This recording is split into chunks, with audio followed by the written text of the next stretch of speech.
हुआ फिर ऐसे? क्यों है पृथ्वी गोल? क्या है ब्लैक होल? सूरज में है गर्मी क्यों? चांद में है नरमी क्यों? सैटर्न को घेरे हुए खूबसूरत रिंग, साइज में यारो जुपिटर है प्लैनेट्स का किंग। वीनस की सुंदरता, यूरेनस की चाल, अपना सोलर सिस्टम यारो है बिल्कुल कमाल। यहाँ वहाँ देखो कितने सारे तारे, जी भर के देखो गैलेक्सीज के नजारे। लेकिन सबके साथ नहीं किसी के बगैर, आओ करें हम तारों की सैर।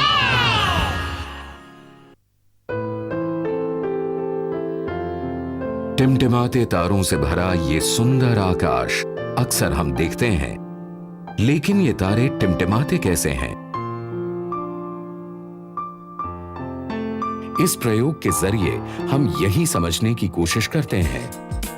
इसके लिए हमें चाहिए एक कार्डबोर्ड जिस पर काले रंग का चार्ट पेपर चिपका हो, एक प्रेस, एक कील और एक टेबल लैंप। सबसे पहले हम कार्डबोर्ड के बीच में कील से एक छेद बना लेते हैं और टेबल लैंप को जलाकर कार्डबोर्ड को उसके सामने रख देते हैं ताकि छेद से आने वाला प्रकाश एक तारे की तरह से दिखे। अब कमरे की लाइट बंद कर दें, फिर गर्म प्रेस को उस छेद के पास रखें। इससे प्रेस की गर्मी की वजह से हवा हल्की होकर ऊपर उठती है। घनत्व में बदलाव के कारण छेद से आता हुआ प्रकाश हमें टिमटिमाता हुआ नजर आता है। जब कोई तारा प्रकाश की किरणें छोड़ता है तो ये किरणें लाखों अरबों प्रकाश वर्ष दूर बिना किसी रुकावट के ब्रह्मांड में सफर करती हैं। लेकिन जैसे ही ये प्रकाश धरती के वातावरण में दाखिल होता है, यहां मौजूद हवा, पानी के वाष्प और मिट्टी के कणों की वजह से तारे के प्रकाश में अवरोध पैदा हो जाता है, जिससे हम इनके बारे में सही नहीं जान पाते। पृथ्वी का वातावरण न केवल इन तारों से आने वाले प्रकाश में अवरोध पैदा करता है, बल्कि ऐसी बहुत सी तरंगों को अपने भीतर ही सोख लेता है या फिर वापस परावर्तित कर देता है और हम तक पहुंचने नहीं देता। पृथ्वी पर ब्रह्मांड को जानने के लिए हमारे पास सिर्फ 2 द्वार हैं, जिनसे छनकर प्रकाश और रेडियो वेव्स ही हम तक पहुंच पाती हैं।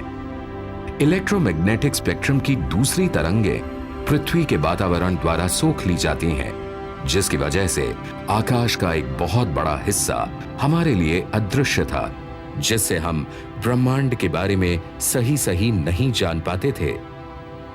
इसके लिए हमें इन अवरोधों से हटकर ब्रह्मांड के भीतर झांकना था और उसके लिए जरूरी था कि हम पृथ्वी के वातावरण से बाहर निकलकर ब्रह्मांड से आने वाले इन संकेतों को ग्रहण करें।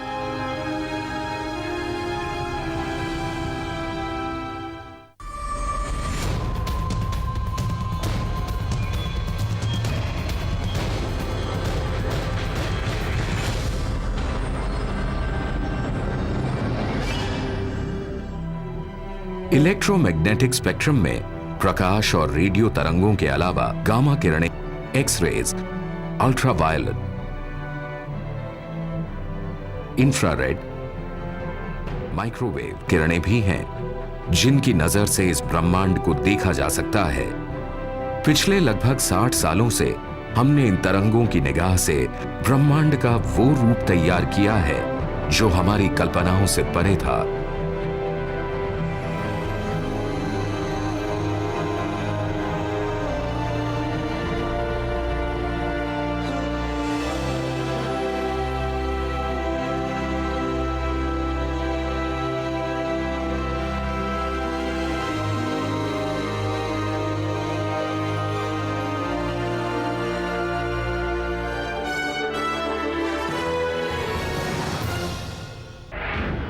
(1895) में जर्मन भौतिकविद रोंटगेन ने एक्सरे की खोज करके एक अद्भुत किरण हमें दी।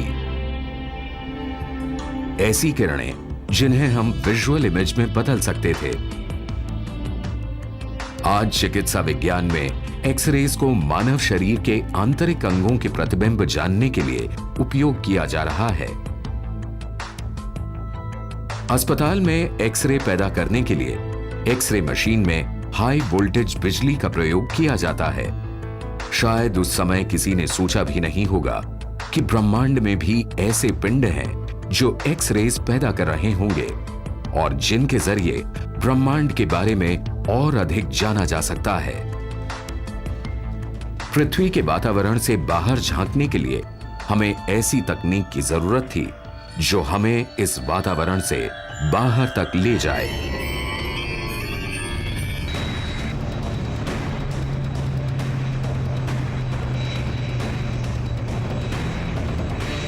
दूसरे विश्व युद्ध के दौरान रॉकेट के आविष्कार के साथ ही एक्सरे एस्ट्रोनॉमी की भी शुरुआत हो पाई।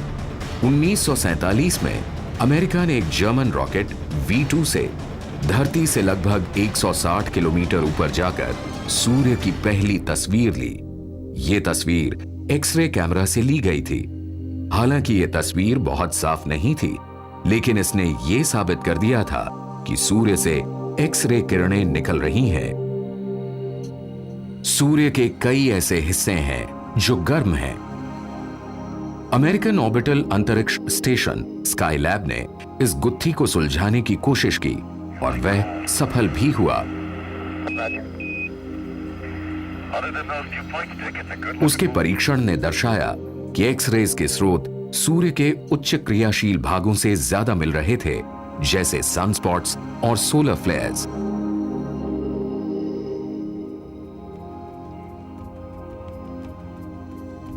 लेकिन अभी तक ब्रह्मांड से किसी एक्स-रे सोर्स का पता नहीं लग पाया था। 1962 में एक अमेरिकन रेंजर स्पेसक्राफ्ट अपने चंद्र मिशन पर था। अचानक स्पेसक्राफ्ट ने एक बहुत ही स्ट्रॉन्ग एक्स-रे सिग्नल पकड़ा। यह पहली बार था जब कोई एक्स-रे सिग्नल सूर्य की बजाय ब्रह्मांड की गहराइयों से आ रहा था। जानने पर पता चला कि यह सिग्नल स्कॉर्पियो कॉन्स्टेलेशन की ओर से एक बहुत ही मंद तारे से आ रहा था। यह मंद सा तारा इतनी शक्तिशाली एक्स-रेज किरणें विसर्जित कर रहा था जो उससे निकलने वाले प्रकाश से लगभग 1000 गुना ज्यादा थी। अंतरिक्ष में उत्पन्न अन्य एक्स-रे स्रोतों को भी खोजने की कोशिश की गई और हम इस कार्य में सफल हुए। जब ब्रह्मांड में सुपरनोवा एक्सप्लोजन्स जैसी घटनाएं घटित होती हैं, तो गैलेक्सी और तारों के समूह एक्स-रेज उत्पन्न करते हैं। जब इलेक्ट्रॉन बहुत शक्तिशाली चुंबकीय क्षेत्र में बहुत तेज गति से आपस में जुड़ने लगते हैं, तो वे रेडिएशन उत्सर्जित करते हैं। गैलेक्सी के साथ साथ तारों के समूह में भी गैस इलेक्ट्रॉन्स भी पाए जाते हैं और गैस वाले पदार्थ बहुत घने तारे के ऊपर से गुजरते हैं तो ये अचानक गर्म हो जाता है और अत्यंत शक्तिशाली एक्स-रेज उत्सर्जित करता है। एक्स-रे के रूप में ब्रह्मांड से दृश्य प्रकाश के मुकाबले 10,000 गुना ज्यादा ऊर्जा उत्सर्जित होती है। एक्स-रे किरणों से ही हमें पता चल पाया कि मंदाकिनियों के बीच हमें जो जगह खाली दिखाई देती है वहाँ वास्तव में बहुत ही गर्म गैसें मौजूद हैं, जिनका तापमान सूर्य के तापमान से भी करोड़ों गुना ज्यादा है। एक्स-रेज एस्ट्रोनॉमी में पहला सैटेलाइट दिसंबर 1970 में लॉन्च किया गया और उस सैटेलाइट का नाम उहुरु रखा गया। 2 साल के अपने अंतराल में इस सैटेलाइट ने 300 से भी अधिक एक्स-रे स्रोतों के विकिरणों को आकाश में पहचाना। बाद में और बहुत सी आधुनिक तकनीकें विकसित हुईं और कई अत्याधुनिक सैटेलाइट ऑर्बिट में स्थापित किए गए। एक्स-रेज के अध्ययन के लिए एक और पहल तब हुई जब नासा ने 1999 में इसके अध्ययन के लिए एक शक्तिशाली अंतरिक्ष यान लॉन्च किया।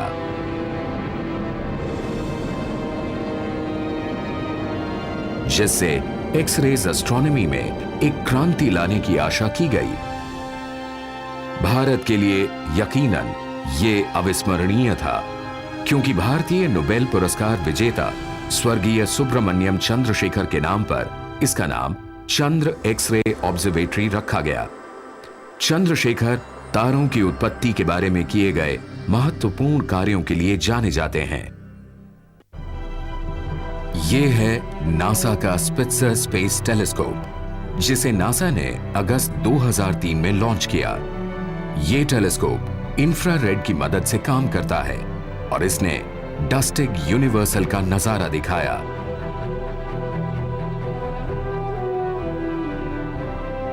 हर गर्म चीज इंफ्रारेड किरणें छोड़ती है और यही तथ्य इंफ्रारेड एस्ट्रोनॉमी में इस्तेमाल किया जाता है। जो भी वस्तु ब्रह्मांड में गर्मी छोड़ती है, हम उसका अध्ययन कर सकते हैं। यह मृग यानी ओरायन तारामंडल है। यह छवि ऑप्टिकल टेलीस्कोप द्वारा ली गई है, जबकि यह इंफ्रारेड टेलीस्कोप से कुछ इस तरह से दिखता है। इंफ्रारेड टेलीस्कोप से ली गई इमेज में धूल भी चमकती हुई दिखाई दे रही है। ऐसा इसलिए हो रहा है क्योंकि धूल के कण आसपास के सितारों की अल्ट्रावायलेट रोशनी को सोख लेते हैं, जिससे वे गर्म हो जाते हैं और इंफ्रारेड रेडिएशन उत्सर्जित करते हैं। लेकिन ये कण इतने गर्म नहीं होते कि विजिबल रेंज में भी दिखाई दें, इसलिए इन्हें हम ऑप्टिकल छवि में नहीं देख पाते, जबकि इंफ्रारेड छवि से ही हमें पता चलता है कि वहां धूल उपस्थित है। जीआरओ ने करीब 1700 से भी ज्यादा गामा किरणों को पहचाना। आओ करें हम तारों की सैर।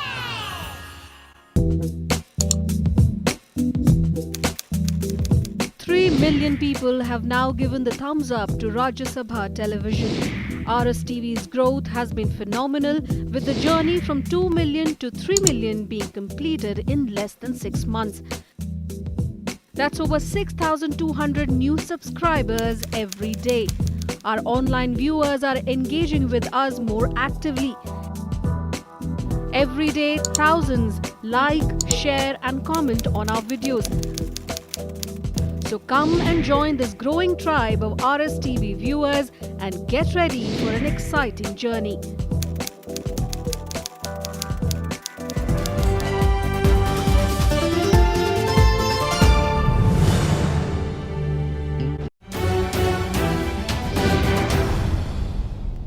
हर क्षण हर पल हमें पानी चाहिए, क्योंकि पूरे पृथ्वी की भी जो संरचना बनी है उसमें 3/4 हिस्सा पानी का है। उसी तरह हमारे शरीर में भी 3/4 हिस्सा पानी का है। तो पानी की कमी जैसे होती है तो घुटन महसूस होता है और ज़्यादा समय व्यक्ति नहीं रह पाता। इस बार स्वतंत्र एक जल शक्ति विभाग मंत्रालय करके एक बड़ा अभियान छेड़ने का जो निर्णय लिया है वो स्वागत योग्य है और हम लोग उसमें जुड़ेंगे। पूरा देश जुड़ेगा, पूरा व्यक्ति जुड़ेगा।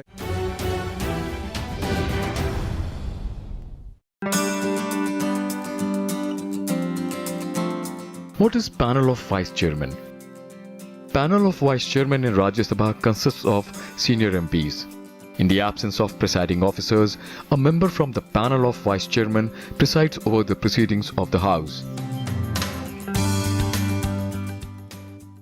आओ करें हम तारों की सैर।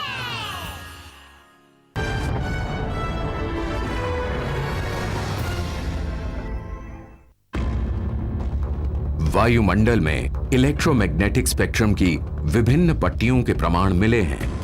इन सब में से खगोल शास्त्रियों ने गामा किरणों को सबसे दिलचस्प पाया है। विद्युत चुंबकीय विकिरणों में सबसे अजीब किरणें गामा किरणें हैं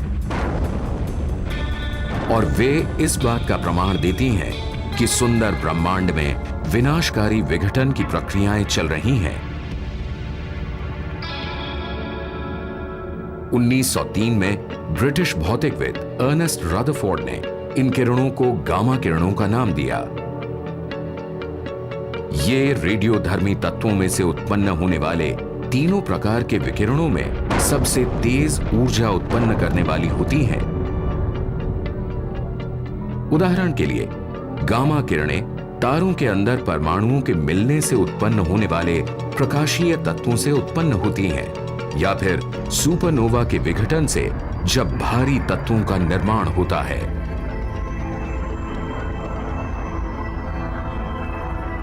गामा किरणें चुंबकीय क्षेत्रों में पदार्थों या प्रक्रियाओं के दौरान उत्पन्न होती हैं। हालांकि गामा किरणें विकिरणों के रूप में भेदने वाली सबसे तीव्र भेदन क्षमता रखती हैं, फिर भी पृथ्वी के वातावरण की मोटी परतें इन्हें अवशोषित कर लेती हैं। इसलिए जमीन पर इन्हें देखना असंभव है और ये सिर्फ अंतरिक्ष से ही देखी जा सकती हैं। अब तक गामा रे के स्रोतों की खोज में अंतरिक्ष में अनेक अंतरिक्ष यानों को भेजा जा चुका है, जिनमें से एक है कैंपियन गामा रे ऑब्जर्वेटरी यानी GRO, जिसे अप्रैल 1991 में लॉन्च किया गया। GRO ने करीब 1700 से भी ज्यादा गामा किरणों को पहचाना, जो अंतरिक्ष में एक अनिश्चित क्रम में फैली हुई हैं।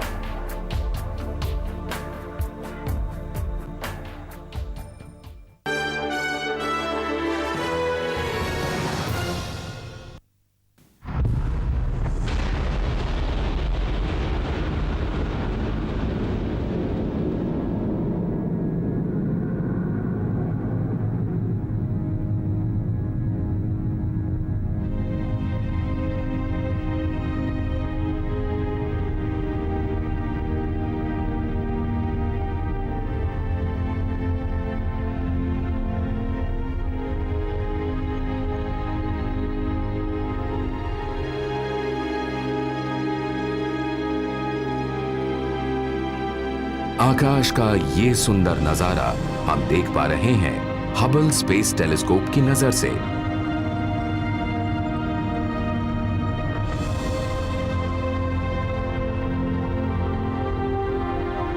पृथ्वी के वातावरण से 600 किलोमीटर दूर शांत और स्वच्छ अंतरिक्ष में टहलता हुआ ये टेलीस्कोप पिछले 20 सालों से इसी तरह के नजारों से हमें ब्रह्मांड के रहस्यों को उजागर करने में मदद कर रहा है।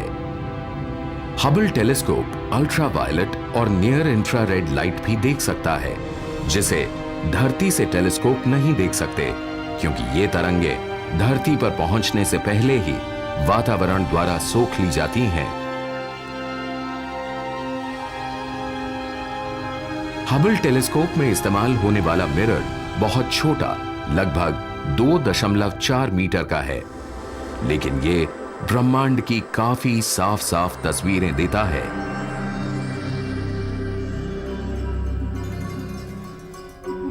हबल टेलीस्कोप के बारे में अगर ये कहा जाए कि इसने कॉस्मोस को देखने का हमारा नजरिया बदल दिया है, तो ये गलत नहीं होगा। हबल ने ब्रह्मांड के कई पहलू दिखाए।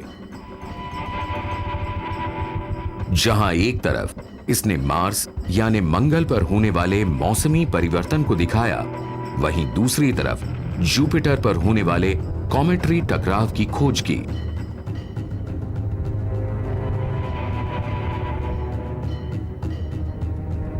शनि ग्रह के छल्लों के बारे में भी इससे पता चला। हबल से छोटे ग्रह प्लूटो की सतह के बारे में भी जानकारियां मिली। हबल टेलीस्कोप की मदद से तारों के जीवन चक्र के बारे में भी पता लगाया जा सका कि कैसे तारों का जन्म और फिर इनकी समाप्ति होती है। हबल स्पेस टेलीस्कोप की मदद से हम जान पाए कि 1054 में हुए सुपरनोवा विस्फोट के मलबे कैसे बिखरे पड़े हैं।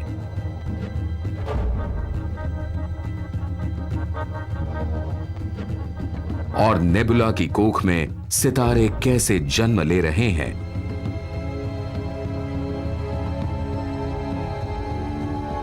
जिस तरह ग्राउंड बेस्ड टेलीस्कोप की सर्विस समय समय पर होती है, उसी तरह हबल को भी समय समय पर अपग्रेड किया जाता है। टूटे भागों की मरम्मत की जाती है, पुराने यंत्रों को बदलकर नए यंत्र लगाए जाते हैं। ये सारे काम अंतरिक्ष में जाकर किए जाते हैं।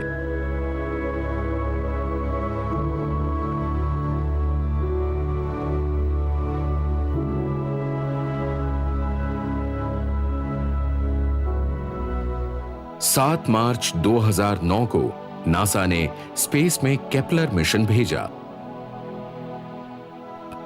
इस मिशन का उद्देश्य सोलर सिस्टम से बाहर ऐसे ग्रहों की खोज करना है जो धरती के आकार के हैं और सूर्य के आकार के ग्रहों का चक्कर लगा रहे हैं।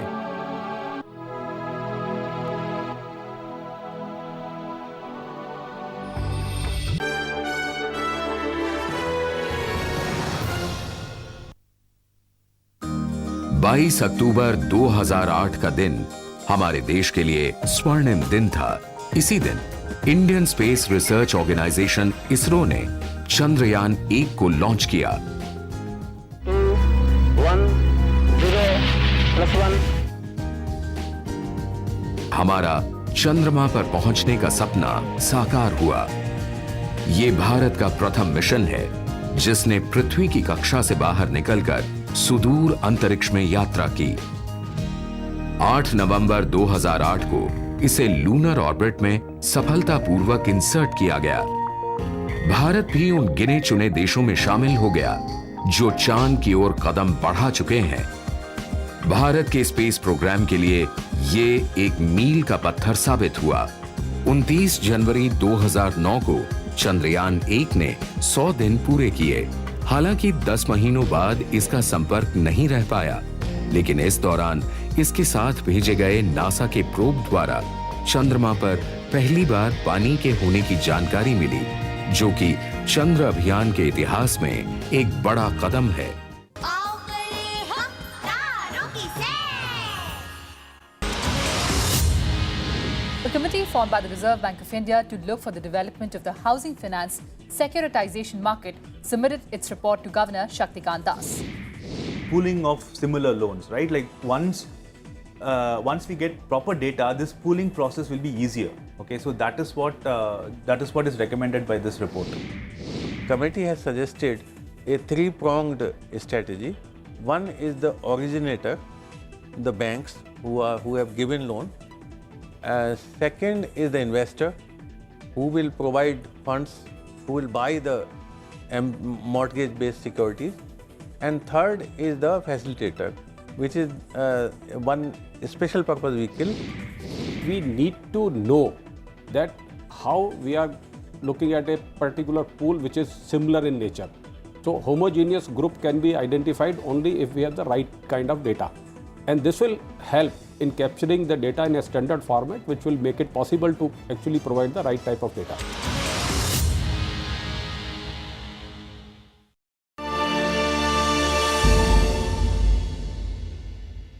कहीं ना कहीं लोग ये तक भी चिंता करके अगर कहीं युद्ध हुआ आगने वाला तो वो पानी पर होगा। पानी देश की ज़रूरत है, पानी मानवता की ज़रूरत है, और उसका संरक्षण अगर नहीं हमने आज किया तो आने वाली पीढ़ियां हमें माफ़ नहीं करेगी।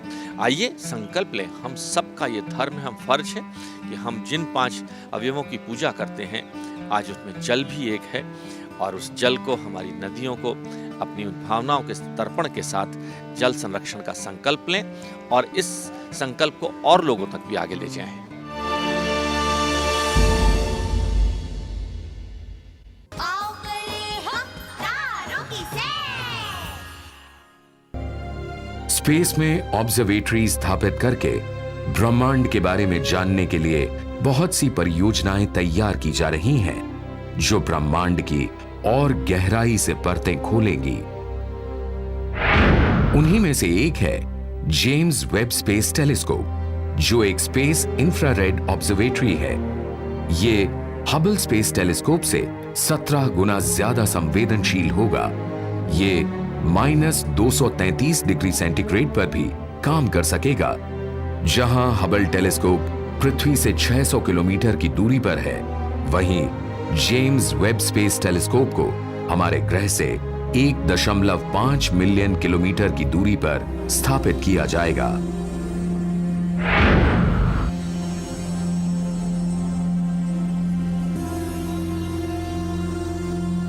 वैज्ञानिकों ने किरणों की रहस्यमय खोज में कई सफल अभियान पूरे किए, पर अब भी अंतरिक्ष के गहन संसार के बारे में जानकारी अधूरी है। ऐसे कई रहस्य हैं जिन्हें खोजा जाना बाकी है।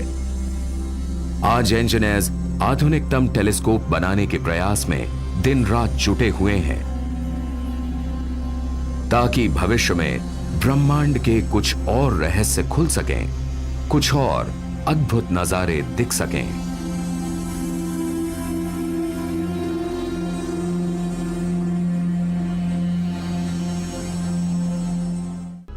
इस कार्यक्रम के बारे में आप हमें अपने सुझाव इस पते पर भेज सकते हैं। विज्ञान प्रसार C24 कुतुब इंस्टीट्यूशनल एरिया, नई दिल्ली 110016। आप हमें मेल भी कर सकते हैं info@vigyanprasar.gov.in।